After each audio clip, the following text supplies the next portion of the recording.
Princess Mansha, the sales manager. Hi, I'm Angelica Joy Tubibay, the marketing manager.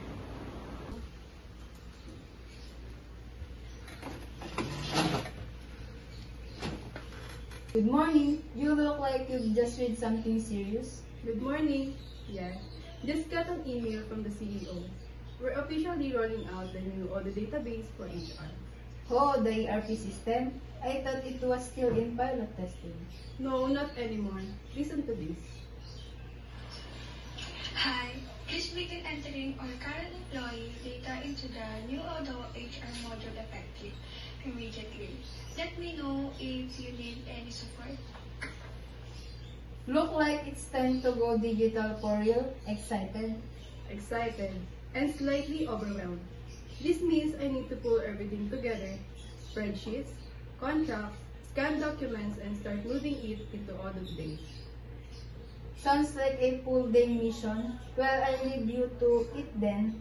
Holler if you need help with the team info. Will do. Thanks. Alright, let's get this done. First, let's log into Odoo.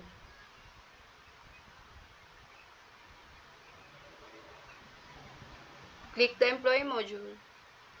On the Employee dashboard, click New and start filling the form. Let's start with the basic. First, enter the name,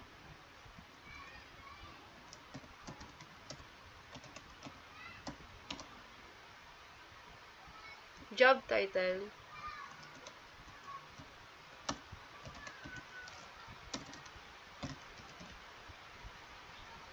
work email,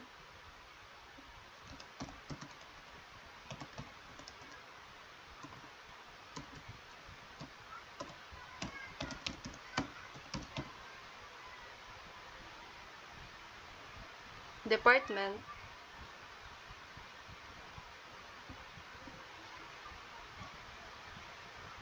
job position, and their manager. Next, the work information,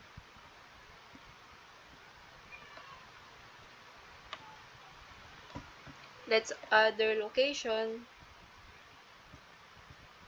approvers,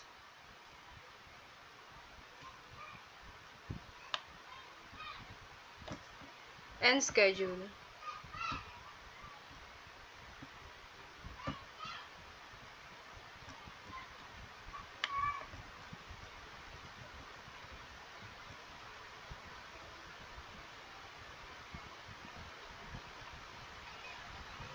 The other photo and other information can be added and edited on a later date. For now, this should do. Save the employee profile, and that's it. Now, I just need to do that 100 more times. This is going to be a long day. Hi, Mom. Got a moment? We've got approval to hire a new assistant sales manager. Oh, that's great. Let's post the job on Odoo. To begin with, let's start by clicking the recruitment module. Click applications and by job positions. Then hit the new button to create a job position.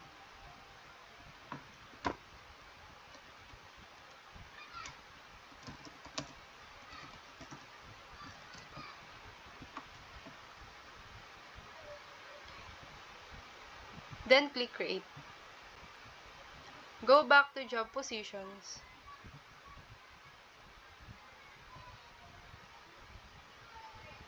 And click the drop-down menu. Then the configuration. So that we can specify the information that will be needed for the position. See here, I can specify the department,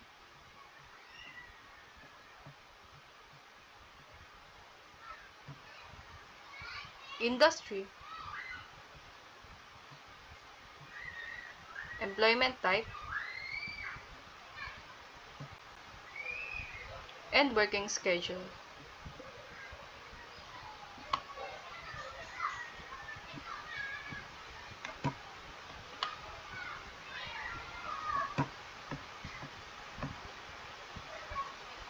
We can also set the expected salary range,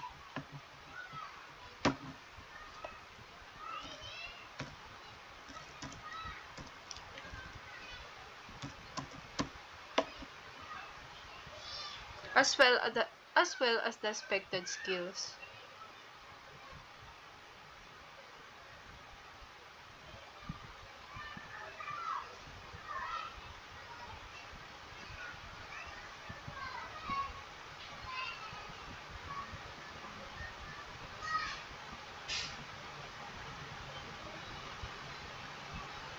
For the job that we are looking for.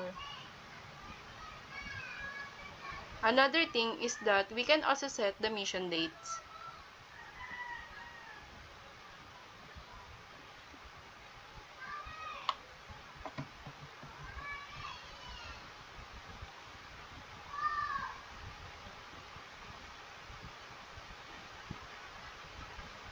As well as how many target employees that we will need for this position. In this case, we only need one new employee.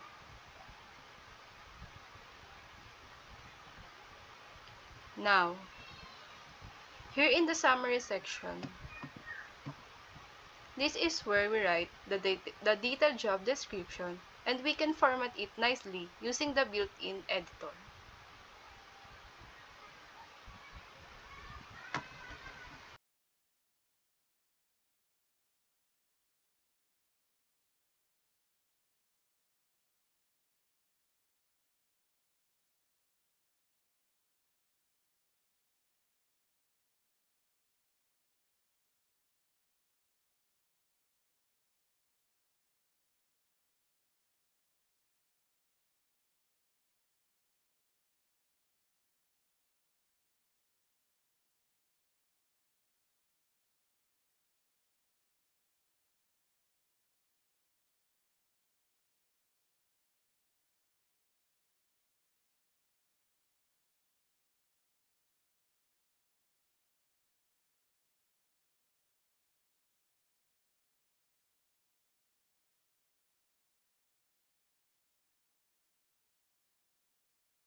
must keep things, Mom. You're always welcome. Hi, Mom. Any update? We received 5 applications already. Any good ones? Yes. This one stands out. That's nice. Let's schedule an interview. Alright, that's so easy with Odoo. First, in a drop-down menu, let's click the Schedule an Interview.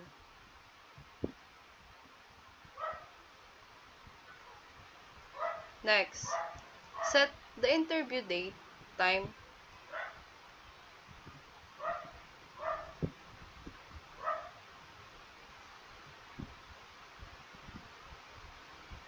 and responsible person.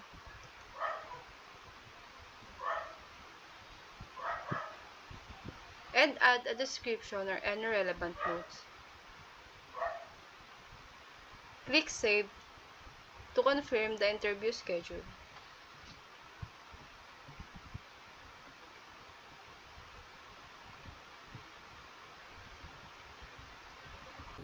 And just like that, the scheduled interview will now appear on the responsible person's calendar and under the applicant's record.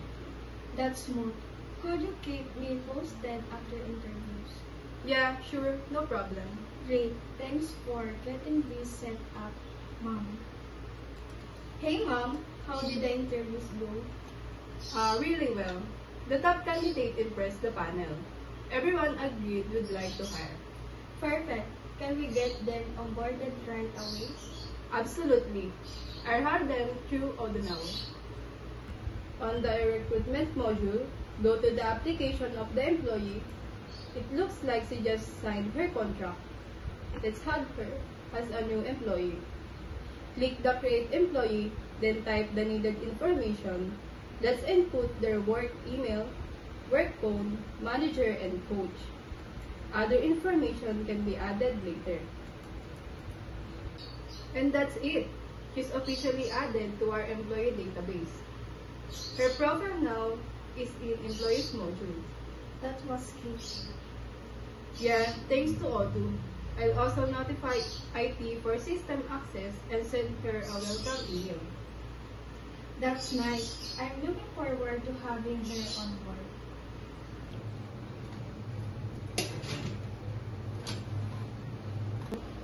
Hi, I need help updating one of our team members. Our marketing executive just finished their provision and is moving to a regular status. Congrats to them. I'll update their contract now.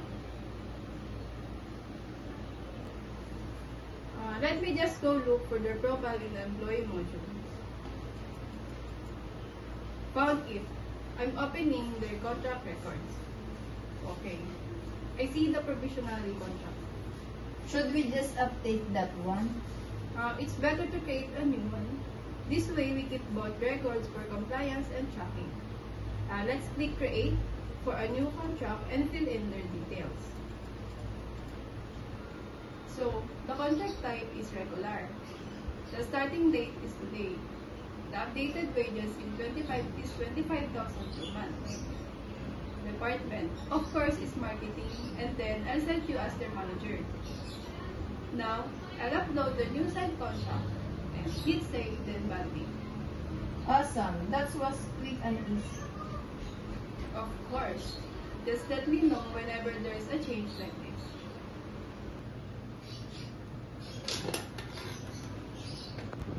Hey, can I bother you for a moment? I'm struggling with the new audio system. I clocked in this morning, but I'm not sure if it's registered. No problem, I can help. Auto makes attendance super easy. You can log in on the phone or the desktop. I use the desktop. I click check in, but I don't see a confirmation. That's common at first. After clicking check in, you should see a green icon at the top that indicates that you are checked in. Want me to show you? Yes, please.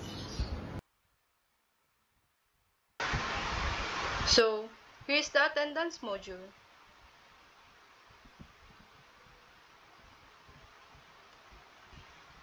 You can just click this icon and click check-in, and that's it. Then when you're done for the day, you can just click the icon again and just click checkout.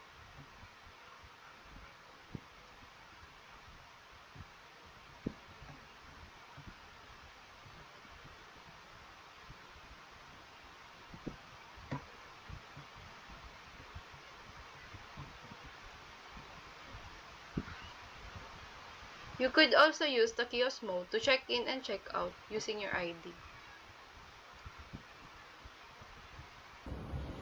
Oh, okay. That's easy. So I don't need to fill out every time. No, other records everything automatically. And if you forget, just let me know so I can adjust it on the dashboard.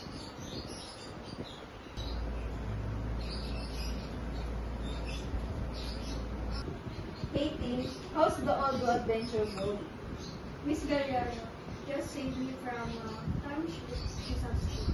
Good job, you get the hang of it. Actually, although even lets you track your attendance is free, which is useful for planning. Nice. So, no more paper laps. Exactly. And the best part is that it saves you payroll, so you won't have these hours anymore. That's right, and if you ever forget to check out, HR has your back, but still, it's better to not forget to check out of it. Of course, stays full of vision. Okay, just so you know, you can check everyone's working hours in Odoo too. Oh really? Show me how. Sure. Just go to the attendance module.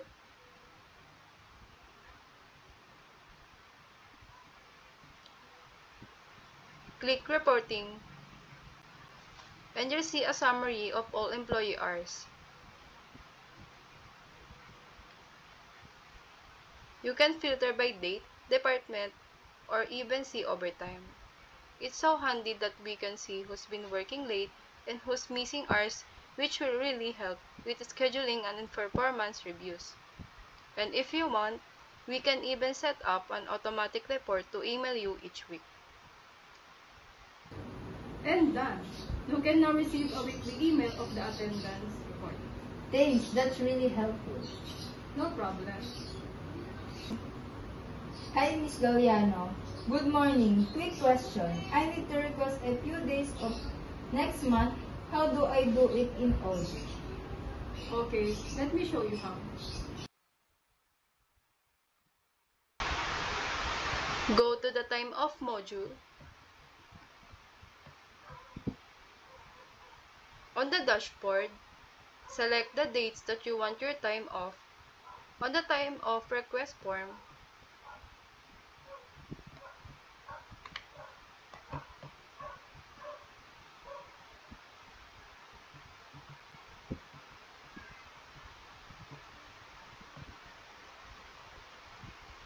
choose a time off type and add a description like the reason for your time off. Click save, and that's it.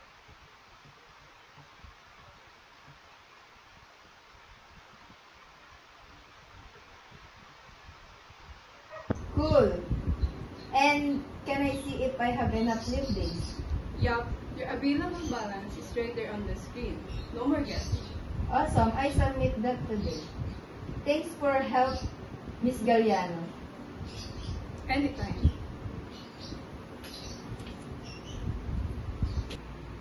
I just received a leave notification. Let me check it.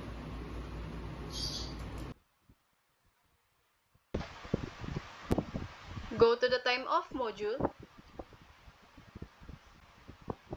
Click management, then time off. And here's the approval section. I see the dates and the reason here. Just in case, I can also view the team calendar to make sure we have coverage. If all looks good, just hit approve. You can also refuse or ask for more info if needed.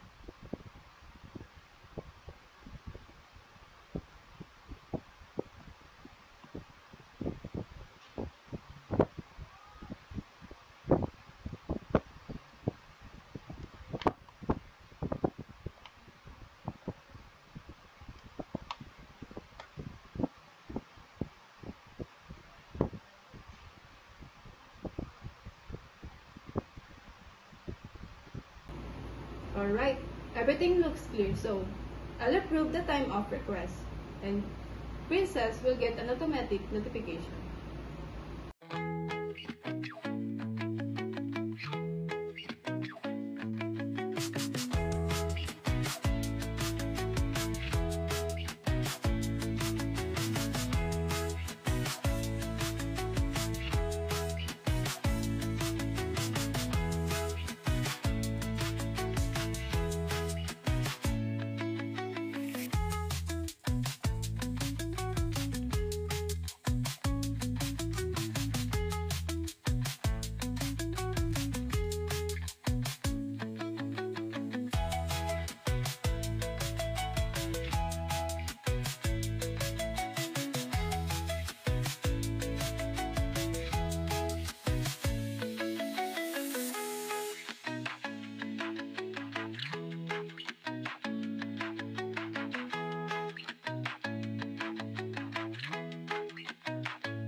A few moments later.